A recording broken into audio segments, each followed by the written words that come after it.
The people at the center of these things are just people, and people get tired. And when people get tired, they sometimes say things in a way they did not intend to say them. Witness Florida Republican Senator Marco Rubio, who did not get picked for vice president this year, but who did get the job of introducing Mitt Romney late last night in Tampa. Listen closely to how Mr. Rubio wraps up his big speech here. Let us make sure they write that we did our part. That in the early years of this new century, we lived in an uncertain time. But we did not allow fear to cause us to abandon what made us special. We chose more government instead of more freedom. Did you catch that bit at the end? We chose more government instead of more freedom. We chose Mitt Romney. We chose more government instead of more freedom.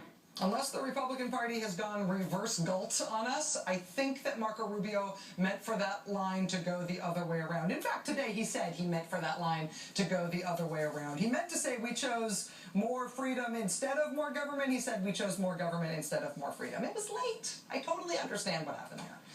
And then there was Congressman Paul Ryan, the vice presidential nominee, the guy who was supposed to sell the world on the big guy on the top of the ticket, Mitt Romney, or Mitt Romney, Mitt something? What was it?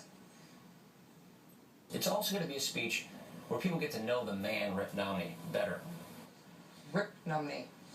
Last night, when the entire Rachel Maddow show also could have used a nap, we had that clip on permanent loop. I've now heard it so many times, I'm afraid that my brain is now wired to say Mitt Romney instead of Mitt Romney. Mitt Romney, it's just as easy to say.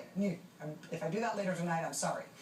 I very much sympathize with candidates who get tired. I mean, after 3 days of convention coverage, I woke up this morning and I looked at my alarm clock for several minutes with no idea what this thing was. Trying to figure out why this thing I had never seen before was making this awful noise and what it wanted of me. No idea. All I had to do was cover the convention. Imagine how bushed these guys are who are in the middle of it. This is how Mitt Romney started his day today, the morning after the convention, with a send-off in Lakeland, Florida. And again, listen closely to what he says here. We understand how Washington works. We will reach across the aisle and find good people who, like us, want to make sure this company deals with its challenges. We'll get America on track again. We'll make sure this company deals with its challenges? What? We will reach across the aisle and find good people who, like us, want to make sure this company deals with its challenges. We'll get America on track again. America is not a company.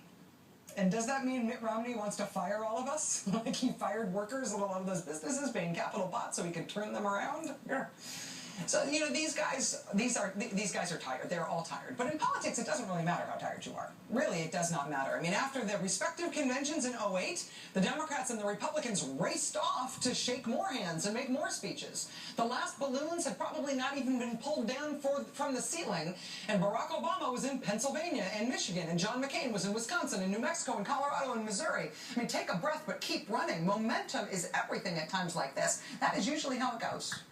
But after a day of campaigning that's planned for Ohio and Florida with his running mate tomorrow, Mr. Romney is instead going to be taking some nap time.